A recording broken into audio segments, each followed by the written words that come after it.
महाराष्ट्र की पहली मुस्लिम महिला आईएएस का खिताब अपने नाम करने वाली अदीबा अनम अब खुशी से फूले नहीं समा रही हैं।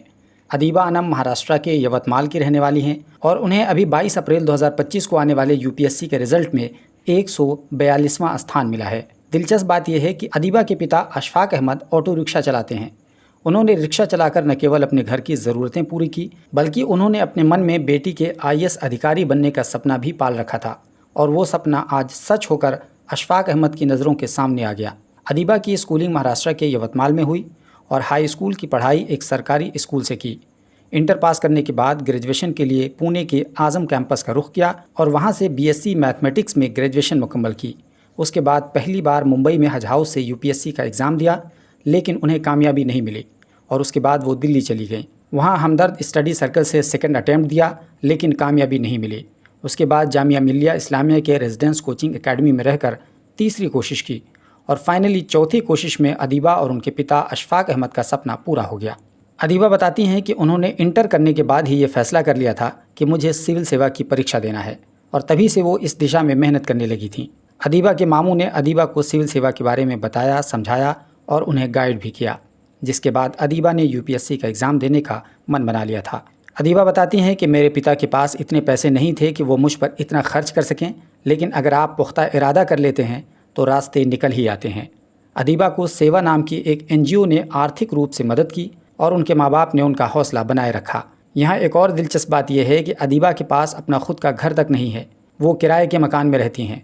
लेकिन जब उनसे सवाल किया गया तो वो कहती हैं कि ये सारी चीज़ें सेकेंडरी होती हैं, कि आपको खुद का घर चाहिए, पैसा चाहिए, ये सब होते हुए भी अगर आपके पास खुद का कोई जज्बा नहीं है आगे बढ़ने का, तो ऐसे खुद के घर और ख़ुद के पैसे का क्या फ़ायदा। अदीबा ने इतनी बड़ी बात इतनी आसानी से एक जुमले में कह दी जैसे वो एक मैच्योर जहन की मालिक हों, लेकिन उनका ये जुमला सोने के हरूफ से लिखने के लायक मालूम होता है। अदीबा कहती हैं कि हम एक ऐसी सोसाइटी में रहते हैं कि खुद का घर और पैसा बिल्कुल मायने नहीं रखता, बल्कि बुलंद हौसला हो तो आसमानों में भी छेद किया जा सकता है। आपको बता दें कि अदीबा की तरह ही कहानी हैदराबाद की सैयदा सलवा फातिमा की भी है, जिन्होंने किराए के मकान में रहते हुए बेहद गरीबी के माहौल में भारत की पहली मुस्लिम महिला पायलट बनने का रिकॉर्ड बना दिया।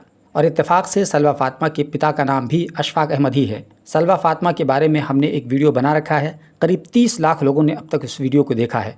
आप हमारे चैनल के होम पेज पर जाकर उसे देख सकते हैं। खैर, टॉपिक पर वापस आते हैं तो वैसे इस बार यूपीएससी के इम्तिहान में कुल 26 मुस्लिम उम्मीदवारों ने कामयाबी हासिल की है, जबकि पिछले साल 51 मुस्लिम उम्मीदवारों को कामयाबी मिली थी। इस बार 26 में से 9 लड़कियां हैं, जबकि पिछले साल 51 में से 22 मुस्लिम लड़कियां कामयाब हुई थीं। इस तरह एक साल के अंदर 50% की गिरावट मुस्लिम समाज के लिए भी चिंता का सबब है। वहीं इस सिलसिले में ज़कात फाउंडेशन के सरबराह सैयद महमूद ज़फ़र ने बताया कि इसमें मुस्लिम उम्मीदवारों की कोई गलती या मेहनत में कमी नहीं है, बल्कि उन्होंने खुलासा किया कि इस बार मेंस में मुस्लिम उम्मीदवारों की तादाद पहले से कहीं ज़्यादा थी, लेकिन इंटरव्यू में उनका सिलेक्शन कम होता जा रहा है। आपको बता दें कि इस बार 97 यानी 97 मुस्लिम उम्मीदवार इंटरव्यू के लिए बुलाए गए थे और उनमें केवल 26 उम्मीदवारों का फाइनल लिस्ट में नाम आ सका। इस बार कुल 1009 उम्मीदवारों को कामयाबी मिली और इलाहाबाद की शक्ति दुबे को पहला स्थान मिला, जबकि दूसरे स्थान पर हर्षिता गोयल और तीसरी पोजीशन डोंगरे अर्चित पराग को मिली। और इस बार टॉप 10 या टॉप 20 में भी कोई मुस्लिम उम्मीदवार नहीं रहा, बल्कि मुस्लिम उम्मीदवारों में टॉप करने वाली लड़की इरम चौधरी हैं, जिनका ऑल इंडिया 40वां रैंक है। और इरम चौधरी ने भी अदीबा की तरह ही जामिया मिल्लिया इस्लामिया के आरसीए में रहकर अपना यूपीएससी एग्ज़ाम दिया था और इस बार आरसीए के कुल 32 उम्मीदवारों ने कामयाबी हासिल की है, जिनमें आधे यानी 16 मुस्लिम उम्मीदवार, जबकि बाकी 16 गैर मुस्लिम उम्मीदवार हैं।